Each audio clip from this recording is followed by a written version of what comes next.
नमस्कार। लेट्स नमस्ते। Talk about UK इस नए एपिसोड में, जहाँ पे आज हम मुलाकात करने वाले हैं विमी मेहता जी से। विमी मेहता जी के बारे में मेरी बहुत ज़्यादा जानकारी नहीं है, इससे ज़्यादा कि वो मुंबई में रहती हैं और मुंबई के थाने रीजन में रहती हैं।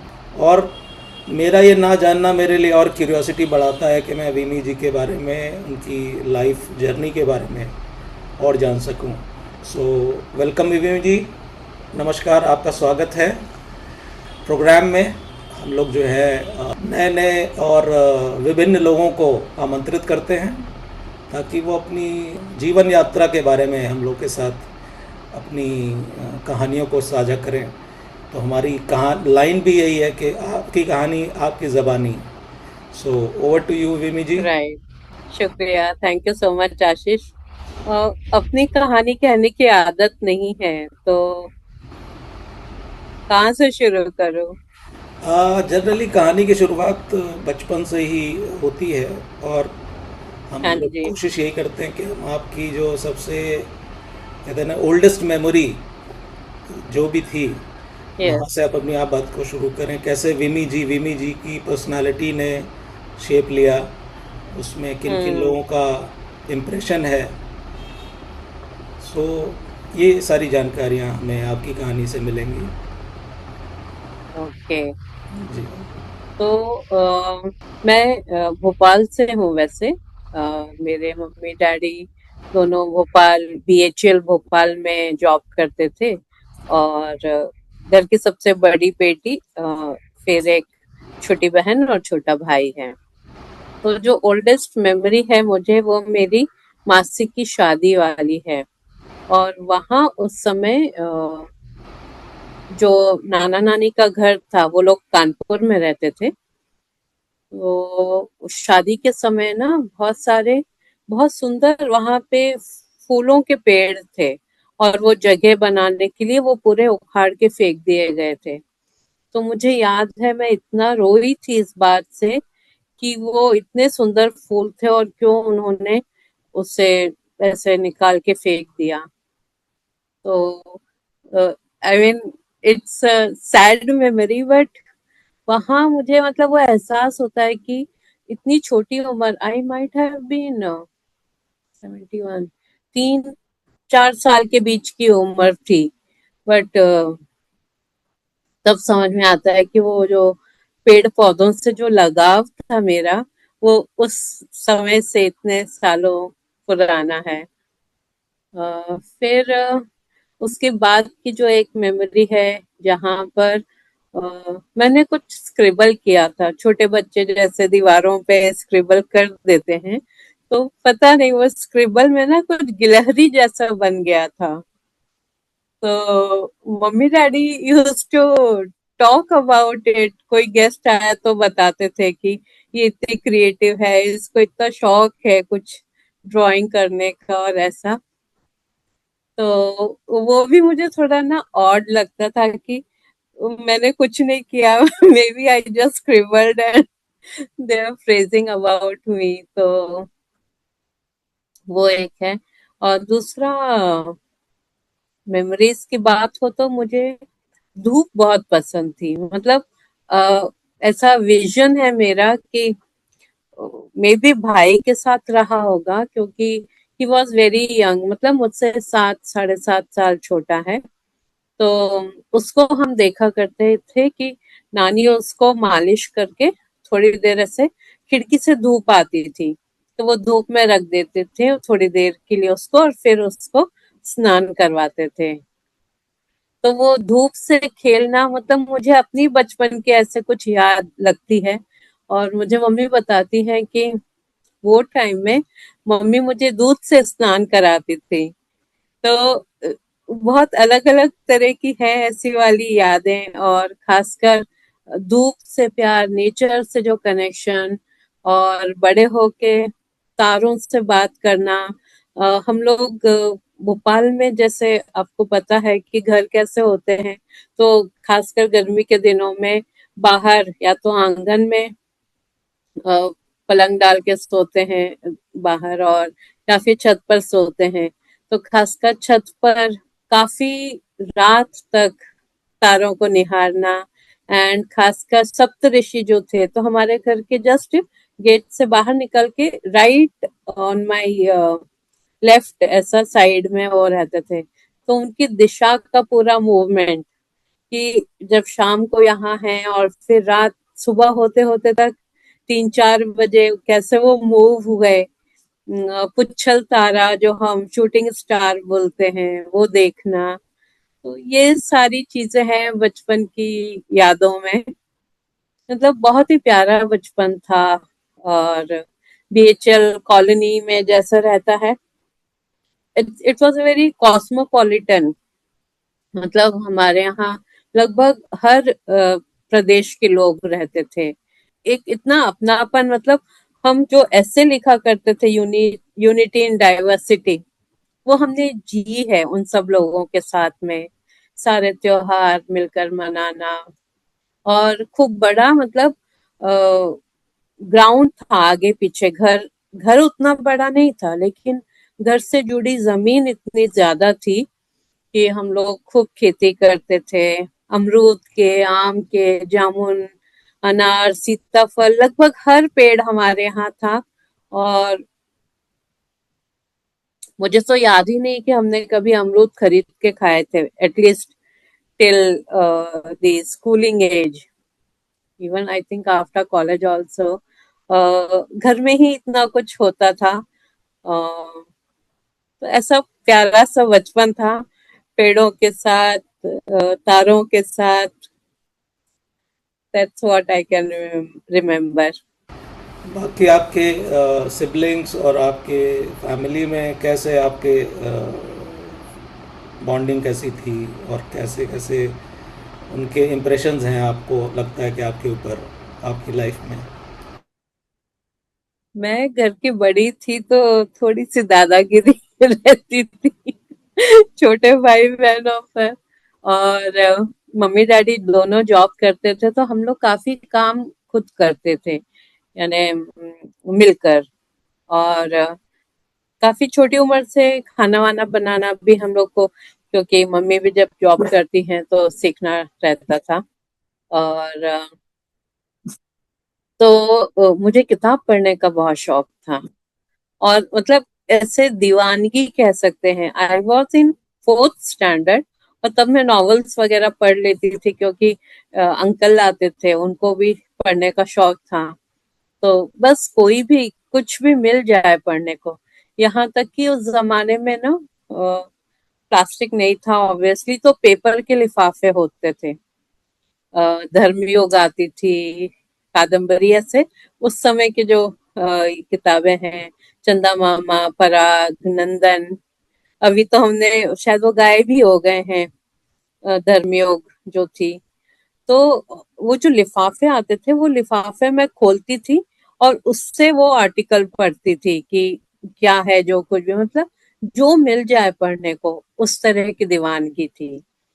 तो मम्मी डैडी लंच के टाइम में अराउंड 12 to 1 उनका लंच टाइम होता था, और 11 बजे तक मैं किताब पढ़ रही होंगी। और फिर जब टाइम देखूंगी, अरे 1 घंटा है और खाना बनाना है तो फिर बहन को रिक्वेस्ट करूंगी, प्लीज प्लीज हेल्प करना है, हेल्प।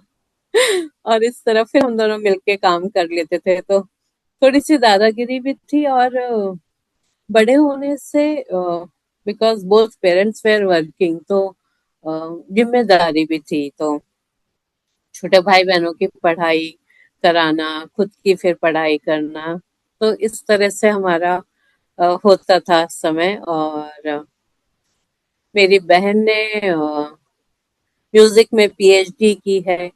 और अभी वो, उनकी 2 बेटियां हैं, तो उनको भी उस तरह के उन्होंने संस्कार दिए। मतलब क्रिएटिविटी शायद हमारे जीन्स में ही फ्लो करती है। तो उसकी बेटी भी कथक डांसर है और गाना भी गाती है।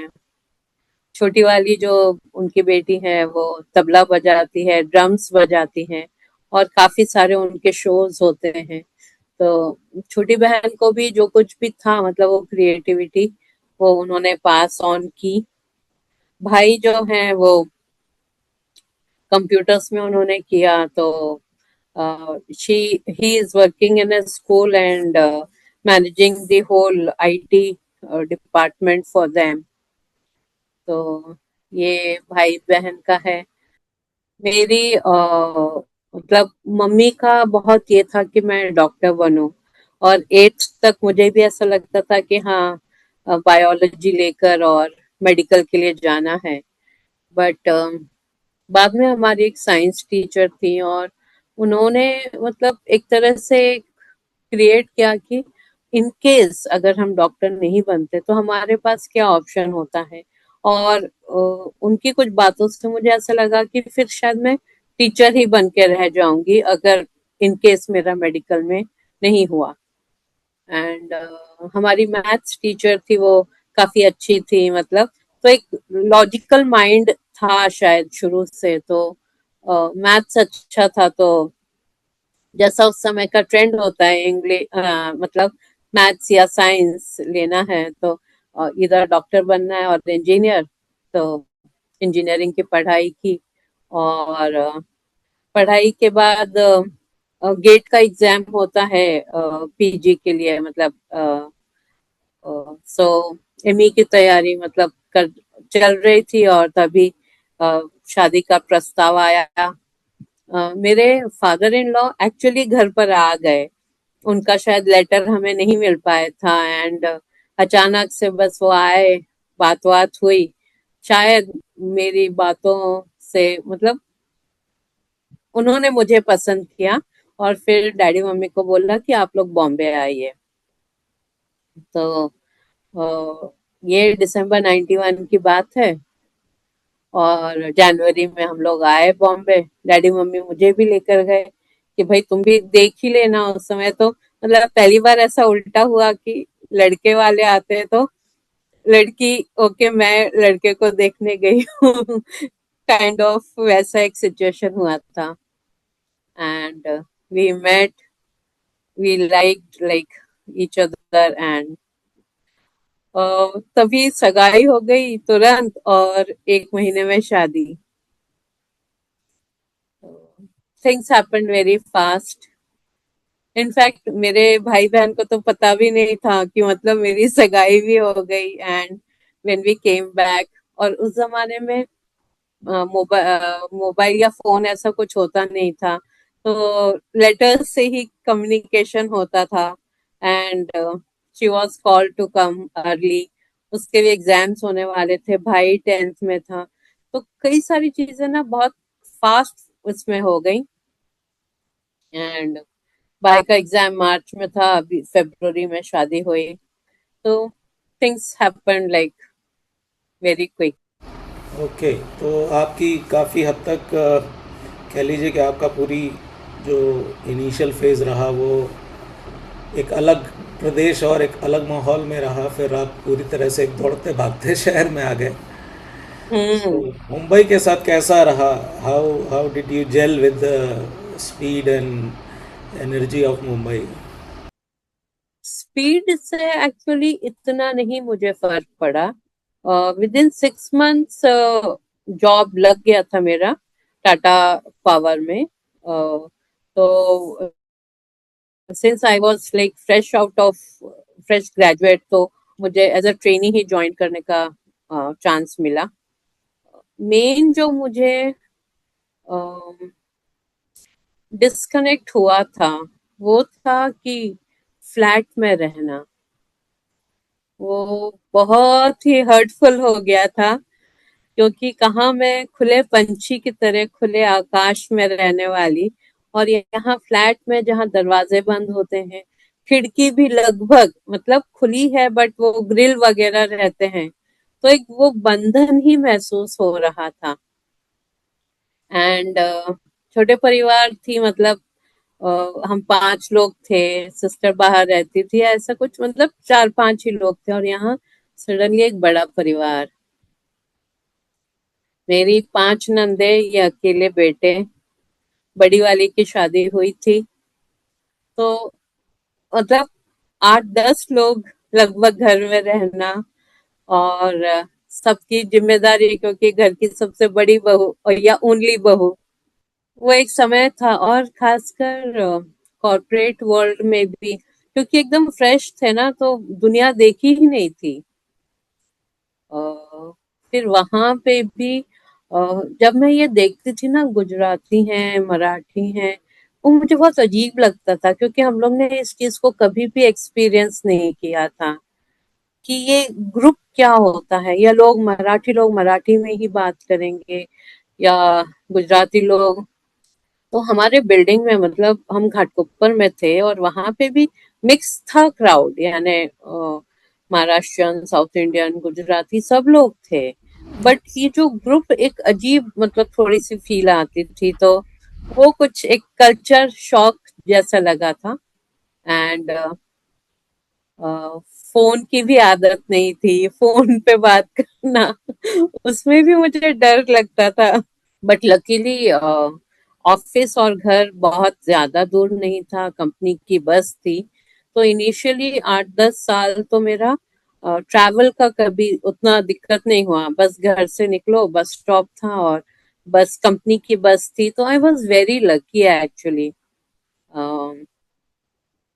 My father in law was very loving, और मतलब उन्होंने अपने बच्चों को भी, हम लोग कायस्थ हैं वैसे तो, पढ़ाई हमारी बहुत ज्यादा एक नॉर्मल इसमें रहती है, एज कम्पेयर टू पढ़ाई पे काफी फोकस होता है। तो मेरी जो सिस्टर इन लॉज वगैरह भी हैं, सबने या तो इंजीनियरिंग किया है या एमबीए किया है। अम, उसमें एक यूएस में है, एक दुबई में है, बाकी दो सिस्टर्स यहाँ थाना में है, और एक बैंगलोर में है।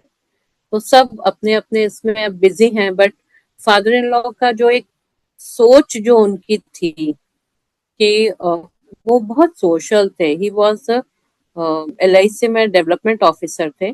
तो लोगों की भलाई, लोगों को जोड़ना, बहुत सोशल होने से ना काफी ज्यादा वो एक्टिव रहते थे। और जैसे बॉम्बे में भी कायस्थ सभा जो होती थी, 3-4 अलग अलग जगह की थी, तो उनका बहुत एक ड्रीम था कि सबको जोड़ के, सबको साथ में लेकर आए। और कहीं ना कहीं मेरे मन में भी वो रहा कि हम ऐसा कुछ क्रिएट करें कि जो बाहर से लोग आते हैं, बच्चे आते हैं, ऐसा एक हम जगह, हॉस्टल या रहने का एक करें कि वो लोग इजीली आके मुंबई में रह सके। इंटरव्यू वगैरह देने के लिए आते हैं, कई बार वो अफोर्ड भी नहीं कर पाते हैं, तो कोई अनजान सी जगह हो। तो ये मेरा एक हमेशा से ड्रीम रहा है कि मैं कुछ ऐसा कर पाऊं, बना पाऊं, जो उनकी याद और उनके आशीर्वाद से वो चीज हो कि हम लोगों के लिए कुछ कर पाए।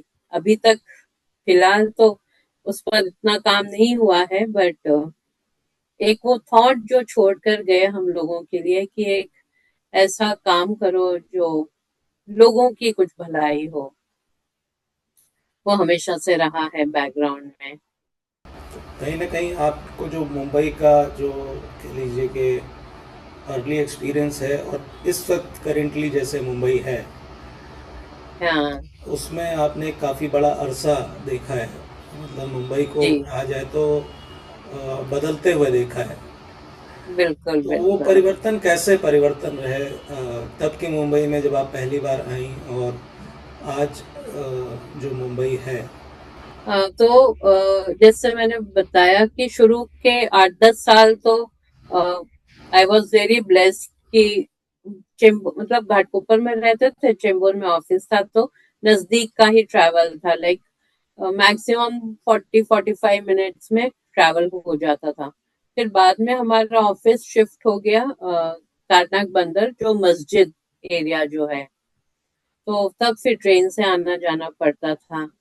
तो उस समय वो जो ट्रेन की भीड़ भाड़, धक्का मुक्की, मतलब वो लाइफ ने ना कहीं हमें टफ बना दिया। क्योंकि आप एक ट्रेन छोड़ोगे, दो ट्रेन छोड़ोगे, पर ऑफिस तो पहुंचना है। धीरे धीरे खुद को भी धक्का देने की, धक्का खाने की, हर तरह की आदत हो गई।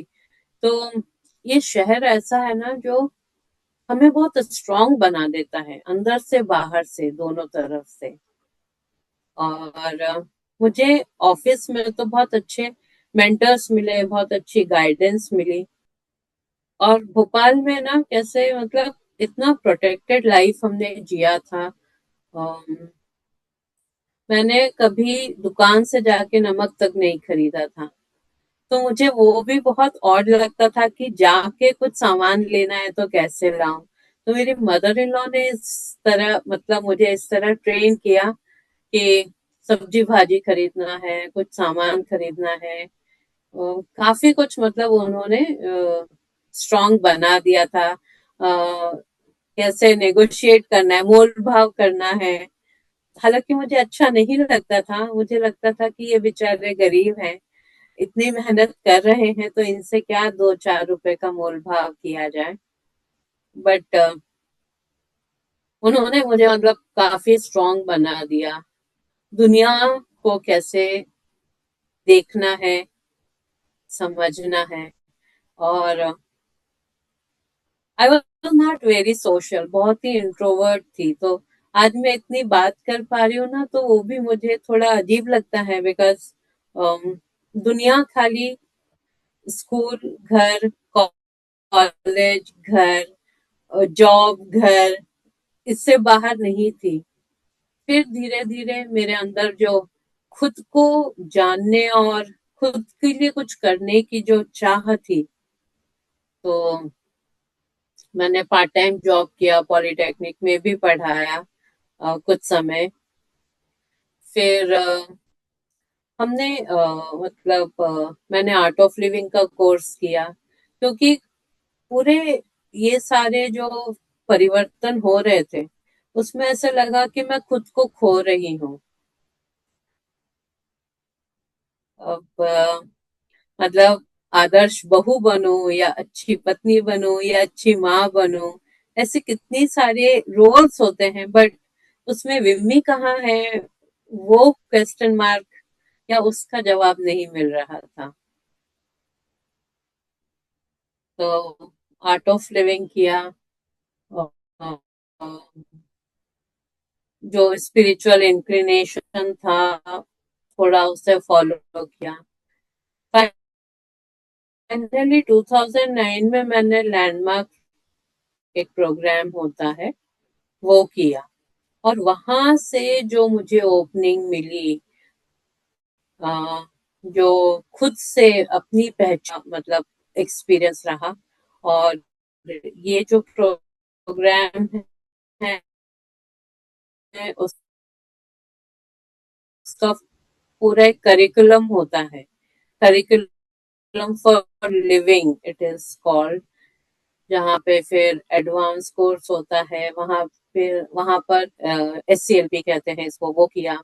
और लैंडमार्क का सबसे बेस्ट पार्ट है कि वो आपके हर एस्पेक्ट पे काम करता है, इंडिविजुअल, पर्सनल, प्रोफेशनल, स्पिरिचुअल। तो वो करने के बाद मेरा आर्ट ऑफ लिविंग का भी जो जर्नी रहा वो काफी स्ट्रांग हुआ। वहां पर भी एडवांस कोर्स किया। वहां पर एक DSN होता है, दिव्य समाज निर्माण, वो कोर्स किए। फिर ब्लेसिंग कोर्स किया। आर्ट ऑफ लिविंग में भी जो हीलिंग का एक प्रोसेस होता है, मैंने प्राणिक हीलिंग किया, रेकी सीखा। प्राणिक हीलिंग बेसिक ही किया, लेकिन रेकी में एडवांस गई। तो कहीं ना कहीं मुझे जो हीलिंग या नेचर से जो कनेक्ट है या एनर्जी से जो कनेक्ट है, I am not very religious, मतलब पूजा पाठ या वैसा नहीं होता है, बट एनर्जी कॉन्शियसनेस मेरा काफी ज्यादा है।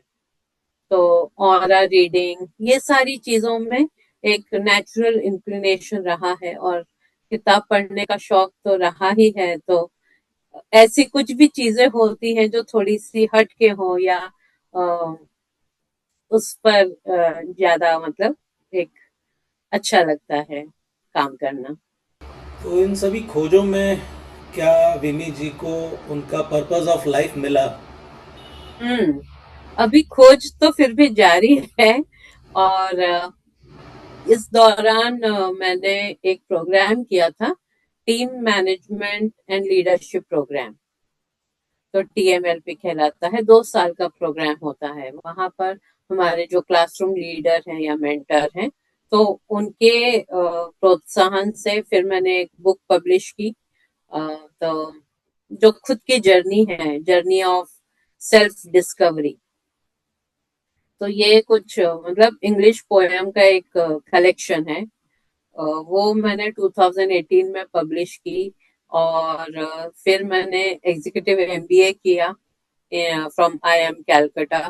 तो लीडरशिप का जो एक शुरुआत हुई कि व्हाट इज ट्रू लीडरशिप, जहां पर आप लोगों को एज ए लीडर डेवलप करते हैं, या उनकी लीडरशिप को आप कैसे लेकर उभार के लेकर आते हैं। तो उन चीजों पे काम किया। तो आई थिंक पर्पस तो यही है कि लोगों को उनके हायर सेल्फ से कनेक्ट कराना। और इस जर्नी में हम खुद अपनी फ्रीक्वेंसी या वाइब्रेशंस को काफी हाई रखते हैं, तभी लोगों को कुछ हम दे पाते हैं या कुछ शेयर कर पाते हैं या उनको उस तरह से देख पाते हैं। ये एक जर्नी का बड़ा हिस्सा रहा। और इसमें मेरी दो बेटियां हैं, उनका भी काफी सहयोग रहा या योगदान कह लें। बड़ी वाली न्यूजीलैंड में है, she is married and she is working there. छोटी daughter she is a makeup artist. तो जैसा मैंने कहा कि क्रिएटिविटी हमारे जीन्स में कहीं ना कहीं फ्लो होती है, तो she is working in movies as a prosthetic makeup artist, और वो बॉम्बे में ही है। तो एक समय था, मतलब आई थिंक 2008, जब आपको शायद ध्यान हो, टाइम्स ऑफ इंडिया ने लीड इंडिया करके एक प्रोग्राम लॉन्च किया था। यस यस जी। और उस समय वो जो पूरी जर्नी थी, पूरे इंडिया से जो लीडर्स जब वो आए, खोजे गए, और वो पूरा जो कनेक्शन था, मैं बहुत क्यूरियसली उसको फॉलो कर रही थी, देख रही थी। और एक पल मुझे ऐसा लगा था कि मेरी पूरी लाइफ बीत गई और मैंने कुछ किया नहीं, एंड आई वाज क्राइंग, मतलब literally I broke down that day. And my daughter said कि मम्मा, आपको पता नहीं है आपने क्या किया है। हम लोग आज जो कुछ भी हैं वो सिर्फ आपके वजह से है। तो you gave birth to two daughters. You raised them to be so confident, to be such a wonderful person. तो उस दिन मुझे थोड़ा सा एक एहसास हुआ था कि हम सक्सेस को किस तरह डिफाइन करते हैं। क्या जॉब में प्रमोशन मिलना, लाइक जनरल मैनेजर लेवल पे पहुंचे तो मैं सक्सेसफुल हूँ, वो अगर मेरा मापदंड था तो उस पे मैं नहीं पहुंची। सो वो मुझे लगता था कि शायद मैं करियर में उतना जो सक्सेस मुझे चाहिए था वो मैंने नहीं पाया। But may be as a working women हमारे लिए, या मेरा पर्सनल चॉइस रहा कि my family is primary and my job is secondary. और उसके रहते शायद या तो मैंने अपने आप को स्ट्रेच नहीं किया, या पहले फैमिली को इम्पोर्टेंस रखा। तो that's how the journey has been, कि trying to create a balance between personal and professional life. Some people could manage both, and I'm glad कि whatever best I could give in that situation or circumstances. I think each one of us have our own unique journey, our own challenges and our own struggles to, barriers to break. So in the hindsight, if I look at like जो मैं at 20 थी, उस समय मेरा जिस तरह का self confidence था काफी लो था, सेल्फ एस्टीम काफी लो था। Like somebody chose me to be his wife was kind of big thing for me. It was not like कि अरे I also chose him. तो वो जो वहां से जो एक माइंडसेट या मानसिकता कहें, और फिर वो जो 40 साल पे जो लेवल पे पहुंचे, और 50 के बाद जो मेरी एक्चुअली जर्नी या ग्रोथ, जो ट्रेजेक्टरी चेंज हुई, तो I feel satisfied and in a position to contribute to people. Definitely, it has been an interesting journey so far. Plus I guess आपने शुरू से ही टाटास को ज्वाइन किया और still you are with them. Yes. So, what is that element that kept you there for so long? So Tatas की journey 33 years हुए हैं, और 2 साल और है साथ टाटास का. तो सबसे बड़ी बात कि जो टाटा की ब्रांड है, वो जो पावर है, it actually became my second home. मतलब वहां के लोगों से जो अपनापन मिला है, कई बार जो केयर, जो लव मिला ना, कहीं कहीं जो मिसिंग मुझे लगता था कभी, उस तरह के लोग मिले मुझे बहुत अच्छे. बहुत कुछ सीखने को मिला उन लोगों से. वो एक चीज है जो जोड़ के रखता है. दूसरा, लाइक दे अंडरस्टैंड कि as a woman you have your priorities, you have your bad phase, tough times, those days. So my bosses were understanding, and I also ensure कि उनकी जो एक्सपेक्टेशन है वो मैं मीट कर पाऊं. उनको कभी मेरी वजह से कोई काम अधूरा ना रह जाए. दूसरी ये बात थी कि फैमिली के वजह से बाहर कहीं ज्यादा ट्रैवल नहीं हो सकता था. ट्रांसफर का टेंशन नहीं था कि हर 3 साल 4 साल में कहीं ना कहीं आपको बाहर जाना है, या यू आर फोर्स टू, जैसे बैंकिंग सेक्टर में होता है, या और किसी इसमें. या ये भी नहीं रहा कि वो एम्बिशन के वजह से I am looking for other opportunity to grow, and so as I said कि मेरा फोकस रहा कि फैमिली को मैक्सिमम टाइम दे पाऊं, वो बैलेंस देख पाऊं. And that's how this journey continued, and it's truly a privilege कि शुरुआत मेरी इतनी अच्छी जगह से हुई, और एक फेविकॉल जोड़ के जैसे टाटा के साथ हम जुड़े हुए हैं अभी तक. How did COVID Kaal affected you? Hmm. It had affected Uh, everyone, in fact. yes. So Covid में we were blessed कि my elder daughter had come to India that time, and फिर उसको उस समय because of the borders were blocked and everything, so she could not go back. तो almost 2 साल हम लोग साथ में रहे, and then she got the permission to travel back to New Zealand, because वहाँ का जो वर्क कल्चर था, वहाँ का जो लाइफस्टाइल है, like when she came back to India, she tried to work here for a few months, but she didn't get a good experience or a good place to or people to work with. Maybe शायद वहाँ का जो एक way of working, या वहाँ जो लोगों के साथ जिस तरह रहता है एक बॉन्डिंग, और न्यूजीलैंड में बहुत ज्यादा फैमिली ओरिएंटेड है.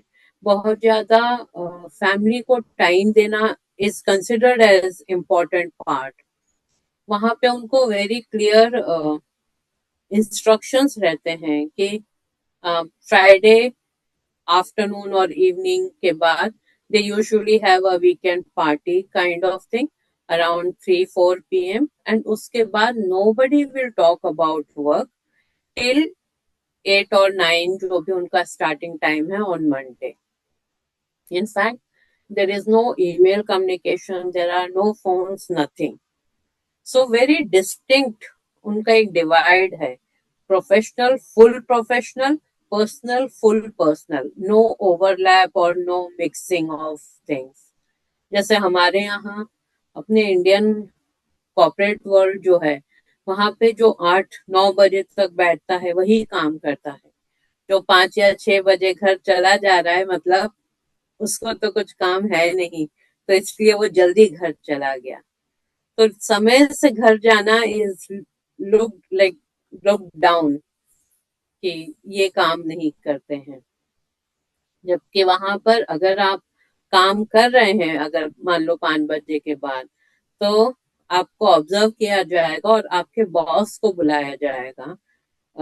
अगर 2 से तीसरे दिन हुआ कि व्हाट इज हैपनिंग, या तो वो पर्सन एबल नहीं है काम मैनेज करने के लिए और इसके लिए उसे रुकना पड़ रहा है, या आपने काम को प्रॉपर डिस्ट्रीब्यूट नहीं किया है, सो समवन इज ओवरलोडेड. तो it is the process which is looked upon कि प्रोसेस में क्या कमी है. या तो हमने ट्रेन नहीं किया है अपने बंदे को, और या फिर काम ज्यादा दिया है which can not be done in 8 hours time या जो भी टाइम है. तो ये जो एक कल्चर है वो बहुत ही मतलब खास लगा कि जहां पर आप अपने फैमिली लाइफ को, अपने पर्सनल टाइम को इम्पोर्टेंस दिया जाता है. And so she went back in 2021 and she is happy there. Vimmi ji, अब आप का रिटायरमेंट प्लान क्या है? What is your retirement dream और plan? How you want to continue with your social ventures and personal interest जो आपके बचपन के थे? हाँ जी, तो सबसे पहले तो मुझे बहुत घूमना है. जॉब के रहते छुट्टियों का जो एक रेस्ट्रिक्शन रहता था, थोड़ा फाइनेंशियल रेस्ट्रिक्शंस रहते थे, बीइंग द एल्डेस्ट एंड काफी अदर रिस्पॉन्सिबिलिटीज. अभी दोनों बच्चे बड़े हैं, they are independent, they can manage their own stuff. तो सबसे पहले तो मुझे बहुत सारा घूमना है, और घूमते घूमते जो चीजें मैंने जानी है, सीखी हैं, तो वो अपना नॉलेज लोगों के साथ शेयर करना है. नीलेश जी एज ए मेंटर हमें मिले, उनके साथ हम 2 साल के ऊपर हो गया है जुड़े हैं. ऑसम 20 में मैं सितंबर 23 से जुड़ी हूँ, और उनके साथ जो कोर्सेज भी किए हैं. तो I will be working as a consultant और लीन मैनेजमेंट कंसल्टेंट. जो हमारा ड्रीम है कि एमएसएमई को एंटरप्राइज कैसे बनाए, तो उस पर काम करना है. बहुत सारा ट्रैवल करना है, और साथ में I don't want actually to have a farm house but spend some time with nature. तो आप जैसे लोगों के साथ जुड़ के जो ऑलरेडी इतना काम कर रहे हैं, तो इस तरह मतलब समय स्पेंड हो, जो नेचर के साथ भी कनेक्शन बना रहे, अच्छे लोगों के साथ कनेक्शन बना रहे, और जो थोड़ा बहुत जानते हैं वो लोगों के साथ बांट सके, शेयर कर सके. तो that is the purpose which is pulling me, or that is the plan for the second inning, you would say. Definitely Vimmi ji. और कुछ मेरे सवालों के अलावा यदि आपको लगा कि कुछ ऐसा है जो शेयर करना चाहते हैं आप, प्लीज. नहीं, विशेष कुछ तो नहीं याद आ रहा है. आई लव, मतलब अगेन ये ड्रीम है, और उसे अभी फिलहाल मुझे नहीं पता कि मैं कैसे करने वाली हूँ. तो बड़ी बेटी जो है मेरी, उसको हाइकिंग का बहुत शौक है. तो मेरा ड्रीम है कि एवरेस्ट बेस कैंप पे जाने का. वो अब 61 में होता है या 62, उसकी तैयारी में बहुत रिगरस तैयारी जो करनी है, आई will be working on that. और हॉट एयर बलून का मुझे एक करना है। सामने टीवी पे राइट नाउ वो दिखाई भी दे रहा है, तो आई जस्ट रिमेम्बर। और मेरी डॉटर ने ऑलरेडी पैरा जंपिंग किया है, she wants to do paragliding also. तो I was almost about to do, and मैं जब न्यूजीलैंड गई थी तो वहां पर था वो प्लान। तो बंजी जंपिंग किया है मैंने, बट वो पैरा जंपिंग जो एरोप्लेन से जंप करते हैं, वो पैराशूट खुल के और ये होता है, तो वो भी एक है मन में कहीं करना। तो lot of things to be done, so many things are there in pipeline. I think अभी तो फिलहाल यही है। ओके विमी जी, क्योंकि इच्छाएं एक खत्म होती हैं तो नई नई जन्म लेती है कहा जाता है। और कहीं ना कहीं आप काफ़ी एडवेंचरस हैं, और ये आपकी ड्रीम लिस्ट में जो चीज़ें हैं उसमें एडवेंचर जी मुझे बहुत दिखाई दे रहा है। एंड आई विश ये सारे ड्रीम्स आपके फुलफिल हों, और अपनों के साथ आप जहाँ पे भी रहना चाहती हैं, जिन माहौल में रहना चाहती हैं, वो सभी कुछ आपके हिसाब से बनता जाए, यूनिवर्स आपके लिए सारे रास्ते खोलता जाए। It was a pleasure meeting you and going through your journey of life. और आपने बहुत ही आत्मीयता से, खूबसूरती से अपनी स्टोरी को हम लोग के बीच साझा किया है। इसके लिए बहुत बहुत धन्यवाद, और thank thank you you, very much for your time. Thank you नमस्कार सो विमी जी। मच। आपने ये मौका दिया, और मतलब हमारी बात हुई है, बट इतने गहराई से या इतने अपनेपन से बहुत कम ऐसे मौके होते हैं कि हम अपनी बात शेयर कर पाए। So thank you for giving me this opportunity. और बस मुझे यही है कि हमेशा कुछ ना कुछ नया सीखते रहो, नया करते रहो, and that's what keeps you alive and going on. So thank you so much. God bless you. Yeah learning keeps you alive, that is जी की। बिल्कुल। जी बिल्कुल। Thank you very much. Thank you, okay, तो bye. इसी के साथ हम लोग आज लेट्स टॉक अबाउट यू का एपिसोड यहीं पे समाप्त करते हैं, और जल्दी ही आते हैं एक नई पर्सनालिटी, नए व्यक्ति की कहानी, उनकी ज़बानी सुनने के लिए। So thank you very much, keep watching let's talk about you.